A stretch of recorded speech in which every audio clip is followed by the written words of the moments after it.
අයිබෝන් හැමෝටම ගොඩක් අය අහලා තිබ්බ ප්‍රශ්නයක් තමයි මේ Toyota Vitz එක 3 සිලින්ඩර් එන්ජිමක් සිලින්ඩර් 3 එන්ජිමක් හින්දා මේක තෙල් මේ සද්ද වැඩිද එන්ජිම කියන එක ගොඩක් අය අහලා තිබ්බ ප්‍රශ්නයක්. ඉතින් අද පොඩ්ඩක් පෙන්නලම කියන්න හිතුණා මේ සද්දේ 3 සිලින්ඩර් දෙදරනවාද එන්ජිම මේක ගැන පොඩ්ඩක් පෙන්වන්න හිතුණාද ගොඩක් අය අහලා තිබුණා. අපි පොඩ්ඩක් නැගලා ස්ටාර්ට් කරලා බලමු එහෙනම් කොහොමද සද්දේ කියලා.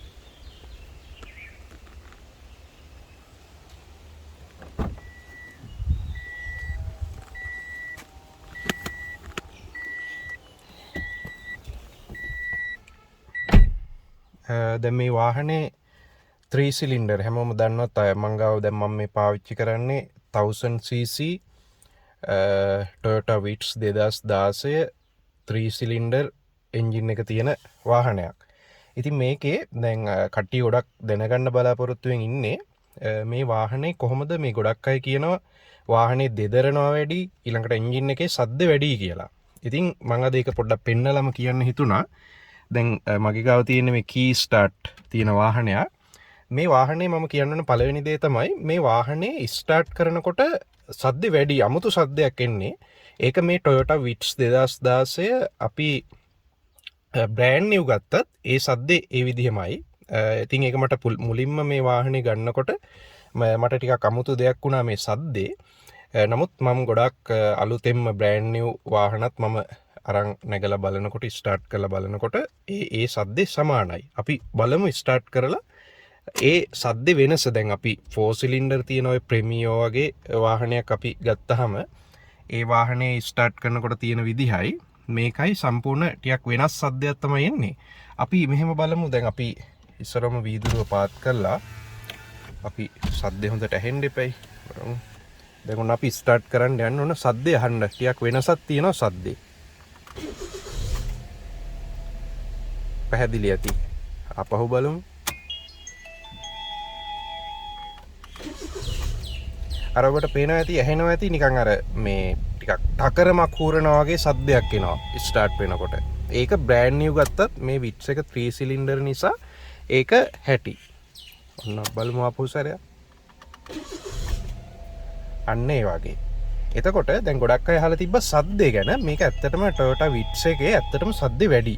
ඒ කියන්නේ වැඩි කියලා කියන්නේ අපිට ඇත්තටම කරදරයක් වෙන ගානට නම් සද්ද වැඩි නැහැ. නමුත් අපි ප්‍රීමියෝ වගේ 4 සිලින්ඩර් Aqua ප්‍රීමියෝ Prius ඒ වගේ 4 සිලින්ඩර් වාහනයක් එක්ක බලනකොට මේ එන්ජින් එකේ පැහැදිලි සද්දයක් තියෙනවා. හැබැයි මේක සද්දේ කරදරයක් වෙන තරමට ලොකු සද්දයක් නෑ. දැන් අපි නිකන් නවත්තලා තියෙද්දි මම ඇක්සලරේටරේ පාගලා පෙන්නන්නම්. එතකොට ඔබට පෙනෙයි මේ සද්දේ කොහොමද කියලා.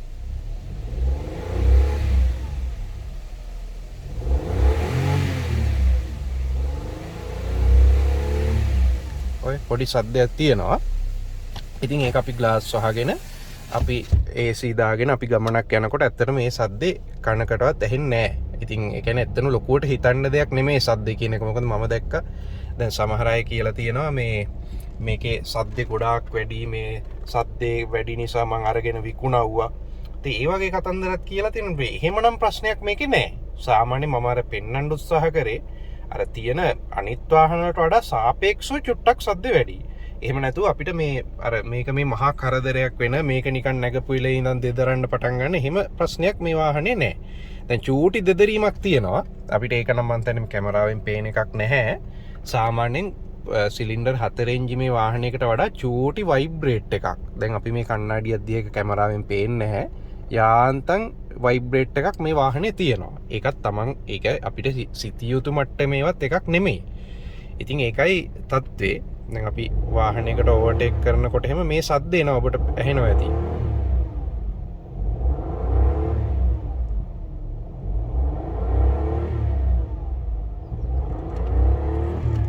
ඉතින් ඒක ඇත්තටම ලොකු කරදරයක් නෙමෙයි. දැන් මිනිස්සු එක ගොඩක් සමහරු ප්‍රශ්නයක් කරගෙන ඉන්නවා. ඉතින් මම නම් හිතන්නේ මට නම් ඒක දැන් මම මේ වාහනේ අවුරුදු 1කමාරක් වෙනවා පාවිච්චි කරන්න පටන් අරන්.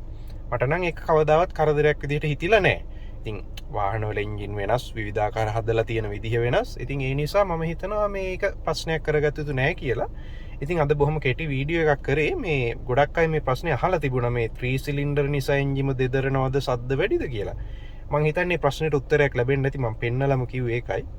එමනම් මගේ අනිත් තව ගොඩක් වීඩියෝස් තියෙනවා ඒවත් බලන්න. බොහොම ස්තුතියි. අයබෝවන්.